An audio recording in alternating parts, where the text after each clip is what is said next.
네, 디사이트에서 단야 선생님 함께 하도록 하겠습니다. 단야 선생님 어서 오세요. 네, 아, 안녕하십니까. 그쪽에도 컴퓨터가 있으시군요. 네네. 정면에도 있으시고 좌측이라고 해야 되나요? 우측이라고 해야 되나요? 좌우에 다 예. 있습니다. 좌우 뭐 위아래 여러 가지 네. 모니터를 보시면서 항상 시장을 서라운드로 확인하고 계시는 우리 단야 선생님. 자, 밤사 있었던 뉴욕 시장의 변동성도 참 다이내믹했고요. 어제 시장 국내 증시 참 많이 힘들었는데 다양한 시장에 대한 내용들 우리 또 꼼꼼하게 한번 정리해 주실까요?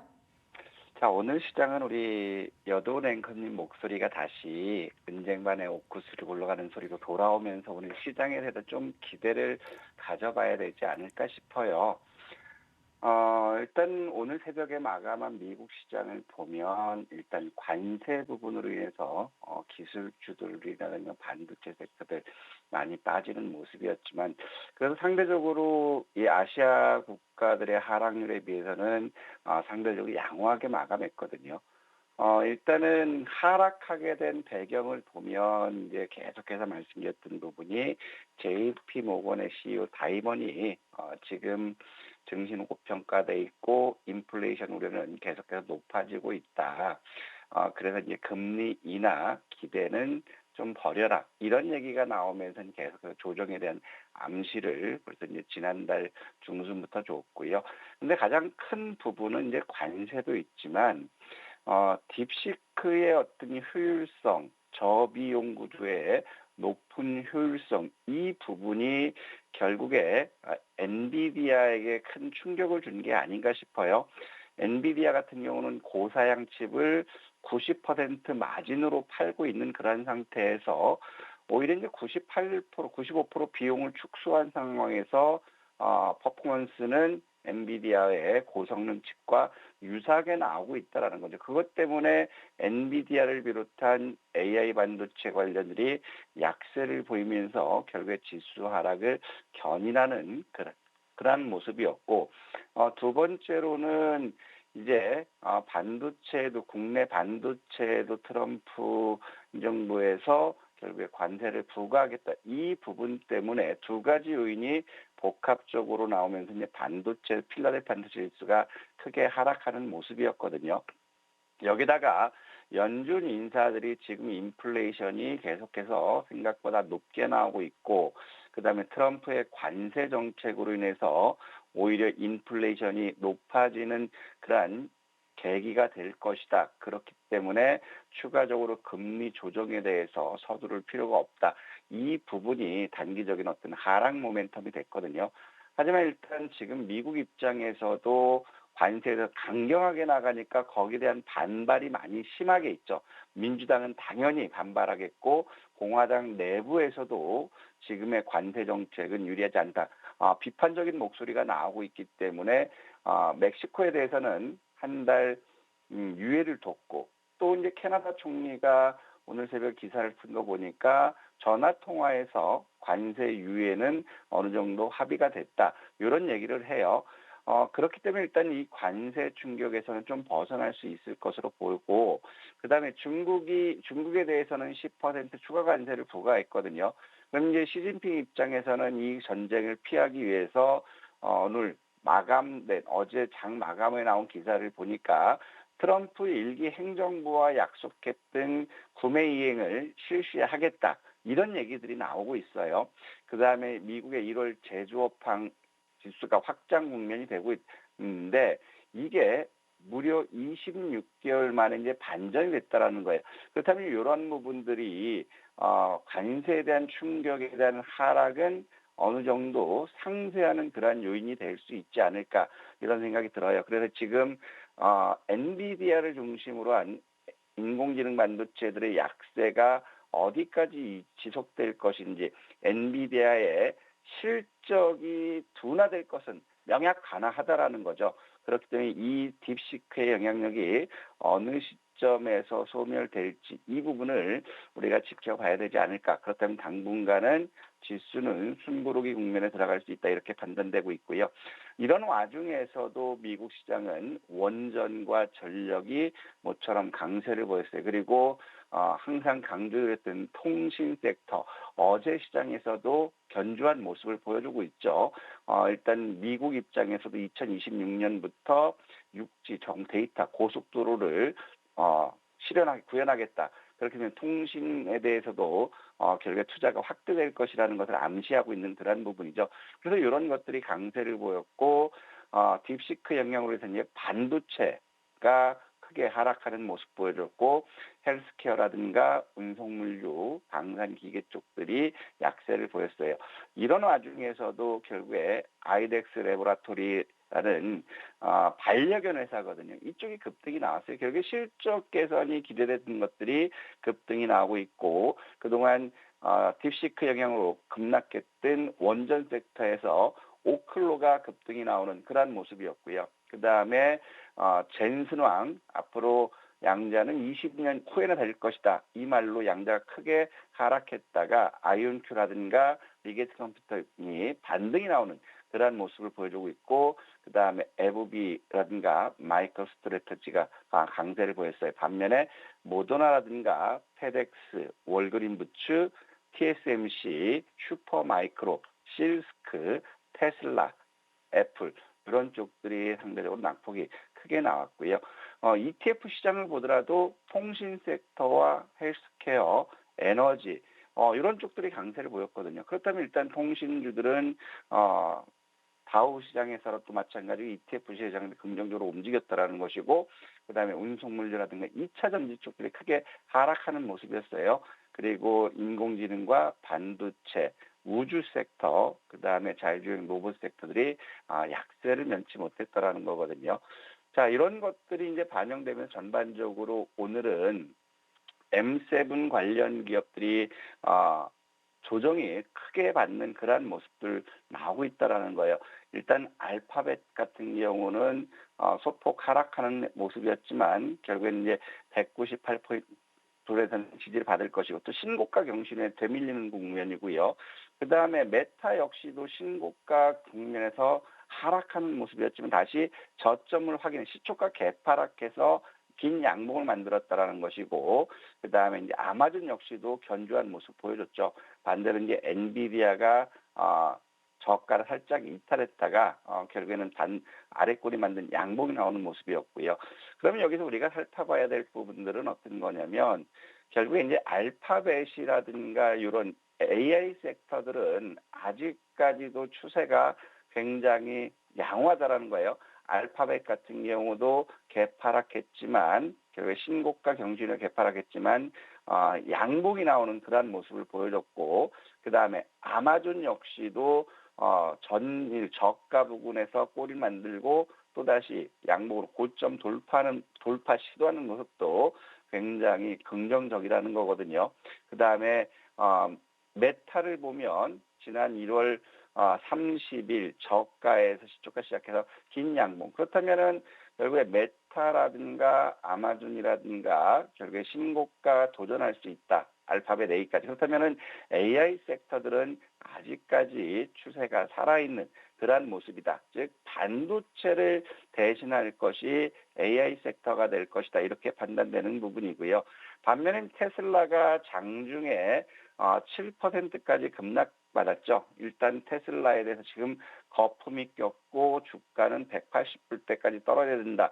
이런 보고서들 나오고 있지만 가장 큰 부분은 캐나다에 대해서 캐나다와 멕시코의 관세를 부과한다. 그래서 자동차 섹터들이 크게 빠졌거든요. 그거에 따른 영향력일 수 있다. 그러면서 테슬라 같은 경우는 추가적으로 또 하락할 수 있는 이유는 결국에 373달러를 이탈하는 모습이 단기적으로는 부담스럽다. 이렇게 판단되는 거고요.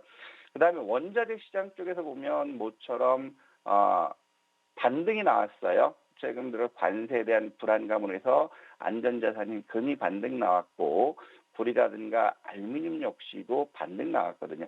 구리와 알루미늄이 반등 나왔다는 것은 전일 급락했던 2차 전지 섹터들의 반등을 기대할 수 있는 그러한 모멘텀이 될 수 있지 않을까 싶고 가장 오늘 다이나믹한 부분을 보면 뭐였냐면 비트코인이었어요. 비트코인 같은 경우는 장중에 6% 이상 급락했다가 결국에 다시 4% 상승 마감하는 그런 모습 보여줬거든요.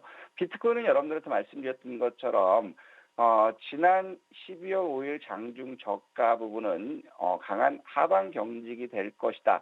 이런 말씀을 드렸잖아요. 91,390불 때 1차적으로 지지를 보일 거냐. 물론 지난 1월 13일 날 91,000불을 살짝 이탈하면서 89,900불까지 갔지만 오늘 같은 경우에서 결국에 91,600불 대에서는 강한 매수가 들어오면서 강세 마감했다라는 거예요. 그래서 오늘 비트코인 같은 경우는 등락폭이 10% 이상 되는 그러한 모습이면 결국에 관세에 따른 영향력은 어느 정도 확인된 것이 아닌가, 그리고 저가 매수세가 살아있는 것이 아닌가, 이런 생각이 들고 있고, 두 번째로 중요한 거는 우리가 원자재 쪽에서는 여러분들한테 항상 말씀드렸던 게 천연가스를 집중해야 된다라고 말씀드렸어요. 1차적으로 천연가스가 3달러 30센트가 바닥권인데 여기를 이탈한다면 궁극적으로 우리가 봐야 될 부분들은 2달러 92센트 부분이 장중 바닥권이다라고 말씀드렸는데 지난 1월 30일 날이죠. 결국에 2달러 99센트까지 왔다가 10% 급반등이 나왔다라는 거죠. 그러면 우리가 원자재 쪽에서는 천연가스는 계절적인 성수기 때문에 가격 변동이 클 수 있다라고 말씀드렸던 것처럼 천연가스 같은 경우는 여전히 우리가 집중해서 봐야 되겠다. 이런 말씀 드리고 싶고요. 그래서 우리가 이제 봐야 될 분들은 미국 시장 역시도 관세라든가 이런 부분이 하락 요인을 보였지만 결국에는 그동안 많이 올라서 새로운 모멘텀이 없으면 고점 돌파하기가 어렵다고 누차 말씀드렸고, 조정을 받아야 될 시점, 즉 울고 싶은 시점에서 관세라는 놈이 뺨을 때렸기 때문에 기분 좋게 눈물을 흘릴 수 있는 그러한 국면이 아니었나라고 생각돼요. 그래서 관세 부분이 중장기적으로는 시장에 때때로 악재로 작용할 수 있겠지만 이미 이 부분들은 예견된 거기 때문에 그 영향력은 일시적인 충격일 수밖에 없지 않을까, 저는 이렇게 생각됩니다. 그러면서 지금 보면 이제 아시아 시장이라든가 국내 시장을 한번 살펴보면 중국은 휴장이에요. 그러면서 지금 IS 제조업 지수가 위축되고 있다. 그러면 중국 역시도 연휴가 끝났을 때는 한번 크게 출렁거릴 수 있는 그런 모습이죠. 하지만 시진핑이 트럼프와의 무역 전쟁을 좀 완화시키기 위해서 트럼프 일기 때 약속 구매 이행하겠다, 이런 것들을 봤기 때문에 어느 정도는 충격에서 벗어날 수 있지 않을까 싶고, 도쿄 역시도 어제 크게 하락하는 모습 보였죠. 제일 컸던 부분이 멕시코와 캐나다 관세부가 25%, 즉 자동차 부품 공장들이 밀집되어 있는 쪽이었기 때문에 자동차 관련주들이 급락 나오는 그러한 모습 보였기 때문에 니케이 지수 역시도 하락했고요. 국내 시장 보면 어제 같은 경우 보면 외국인들이 현선물 매도를 하면서 프로그램 매도가 쏟아지기 시작했어요. 즉 매수 전략 호가를 준비하기 전에 매도가 쏟아지니까 단기적으로 코스피 같은 경우 장중 74%포인트 이상 급락하는 모습을 보여줬거든요. 그렇다면 다시 막판에 선물 일부 매수 들어오면서 63포인트 약 2.5% 하락하는 모습 보여줬고, 코스닥 역시도 약 3.4% 하락하는 그런 모습인데, 어제 관세 영향을 봤을 때 무슨 생각이 들었냐면 지난 8월 5일이죠. 엔캐리 트레이드로 해서 블랙 먼데이가 자꾸 떠올랐는데 지난 8월 5일 급락한 시점에서 결국에 다시 한번 반등이 유입됐다라는 거죠. 그러면 코스피라든가 코스닥 역시도 지속적으로 하락하는 것보다는 오히려 반등을 주면서 조정을 받을 수 있지 않을까 싶고, 어제 반등 낙폭이 크게 나왔던 부분은 결국에 딥시크와 관세, 쇼크 이 부분 때문에 반도체와 자동차가 급락했다라는 거죠. 그리고 2차 전지 역시 낙폭이 크게 나오는 그런 상황에서 원달러 환율이 장중 1,473원까지 급등했다 같이 밀렸거든요. 그러면서 1월달 어제도 말씀드렸던 것처럼 1월달 무역 수지가 적자 전환됐다. 정부에서는 긴 연휴 요인이다라고 얘기했지만 긴 연휴도 일정 부분 있을 수 있지만 이제 관세 부분에 따라서 무역 수지 적자는 어느 정도 받아들여야 되지 않을까 이런 생각이 들고 있고 지금처럼 단기적으로 투자 심리가 위축된 그런 상황에서 외국인들은 굉장히 신났죠. 현선물 매도했을 때 호가가 없게 된 장중 낙폭이 크게 나오는 그런 모습이에요. 하지만 일단 이런 우려감 속에서도 우리가 볼 뽑는 고객 예탁금이라든가 CM의 유동성은 일부 보강되는 모습이에요. 그런 것들 감안한다면 그렇게 너무 비관적으로 볼 필요 없다. 물론 마켓머니 펀드가 지난 1월 13일 이후로 유입됐던 것이 20조 원 이상 빠져나가는 그런 모습이 다소 부담스럽게 보였지만 어제 같은 경우도 하이닉스라든가 삼성전자가 급락 나왔어요. 그러면서 어제 하이닉스 4포인트 정도 하락했을 때 뭐라고 했죠? 지금은 하이닉스는 단기 낙폭 과대기 때문에 매도가 아니라 매수 쪽으로 보자라고 말씀드렸던 것처럼 일단 하이닉스 단기 바닥권은 확인시켜줬다. 그래서 오늘 시초가 개파락한다면 하이닉스 역시도 오늘 바닥권 볼 수 있고 낙폭 과대기 때문에 반등 기대할 수 있는 그런 상황이다. 이런 말씀드리고 싶고요. 따라서 지금 보면 이제 코스피 같은 경우도 어제 살벌했죠. 뭐 코스피, 코스닥, 하락 종목이 상승 종목에 거의 4배, 5배 이상 되는 그런 모습이었고요.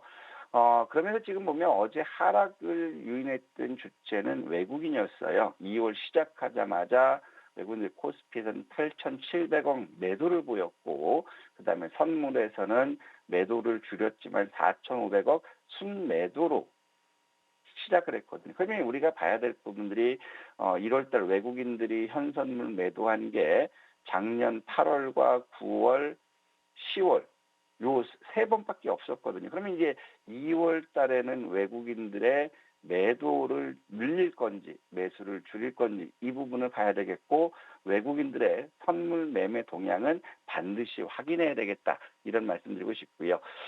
그러면서 지금 보면 이제 제일 우려스러운 부분 예탁금이라든가 CMA 같은 경우는 유출됐던 자금보다 더 들어온 것은 긍정적인데 마켓머니 펀드가 지난 1월 30일 기준 월말이기 때문에 자금 수요가 커서 빠져나간다라고 계속해서 말씀드렸지만 생각보다 크게 빠져나갔거든요. 9조 7,600억이 빠져나갔어요. 그래서 원래 최초 하락했던 185조 원대까지 하락하는 그런 모습이기 때문에 이제 2월 시작됐어요.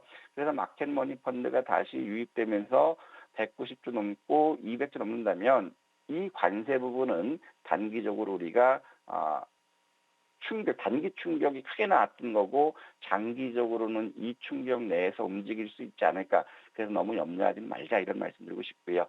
오늘 이제 주요 일정을 보면 이제 샘 올트먼이 오늘 방한한다고 했어요. 어제도 일정에서 말씀드렸죠.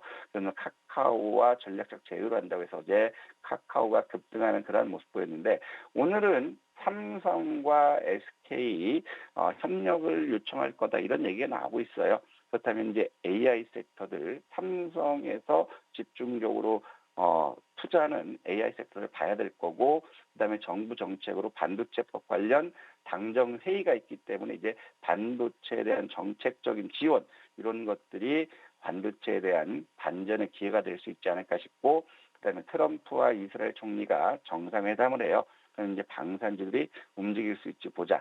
그래서 오늘 우리가 집중해서 본다면 저는 통신 섹터와 인공지능 섹터를 1순위로 보고 싶고 양자와 전력 설비를 2순위로 보자 이렇게 말씀드리고 싶습니다. 네.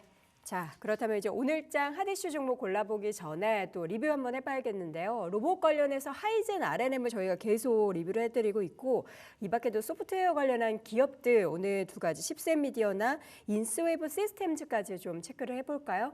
네. 자, 하이젠 RNM 같은 경우는 이제 정책적으로 기업들 투자 이 부분 때문에 갈 때까지 가보자라고 말씀드렸어요. 근데 어제 같은 경우도 지수가 이제 급등하면서 윗꼬리를 만들었거든요. 저는 새 가슴이기 때문에 아직 돈은 빠져나오고 있지 않아서 더 갈 수는 있겠지만 오늘도 이제 로봇주도 반등 모멘텀은 나오죠. 그러면 일단은 저는 이익을 실현하고 다시 35,000원 전후에서 재매수하는 전략이 필요하지 않을까 이렇게 생각해요. 하지만 간이 크신 분들은 대량 거래가 터질 때까지 흔들림 없이 가져가시고 저처럼 간이 작고 안정적으로 투자하시는 분들이라면 과감하게 매도하고 조정 시 재매수하는 전략 필요하다 이런 말씀드리고 싶고 칩셋 미디어 같은 경우는 우리가 지난 1월 10일 날 말씀드렸던 거는 현대차 그룹이 24조 원에 대해서 자율주행과 기타 로봇이라든가 이런 자동차에 투자를 확대하겠다. 그거에 대한 수혜를 받을 것이다라고 말씀드렸어요. 그러면서 우리는 목표 주가를 2만 1,000원을 제시했는데 일단 지난 주말에 목표 주가는 돌파했다 왔어요.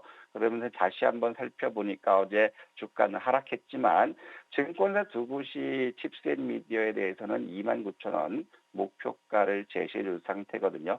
24년 실적은 전년 동기 대비 영업이 감소하는 부진한 모습이지만 2025년도부터 본격적으로 영업이익이 급증하는 어닝 서프라이즈 개념이라는 거죠. 그다음에 어제 같은 경우도 비디오 코덱 특허에 따른 로열티 수혜가 부각된다.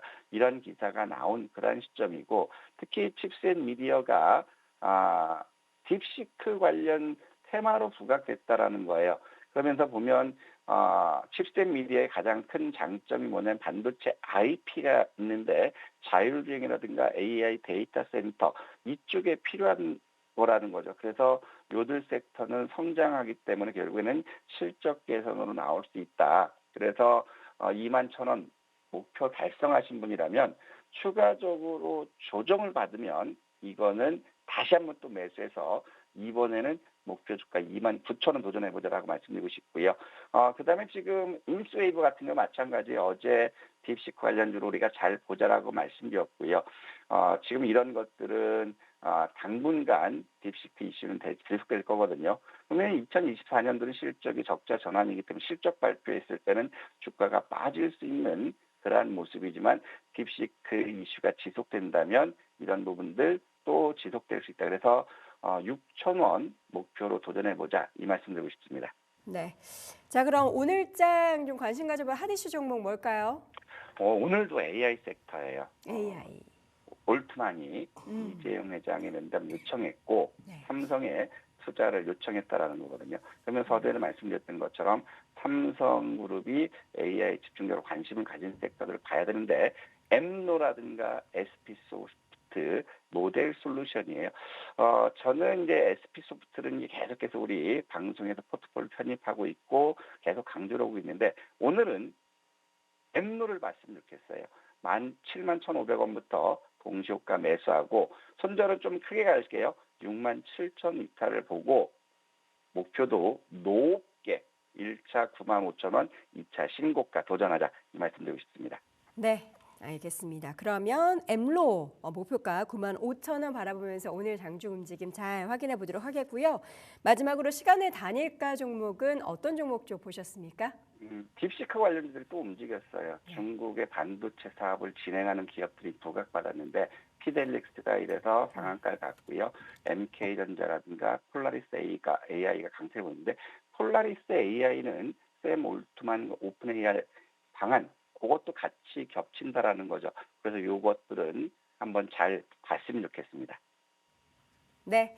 자, 시간의 단위가 특징 종목, 또 오늘도 딥시크 관련한 종목들에 대한 움직임 잘 지켜보겠습니다. 마지막으로 엠로 다시 한번 강조드리고요. 오늘도 딥사이트S 단야 선생 함께했습니다. 고맙습니다. 네, 감사합니다.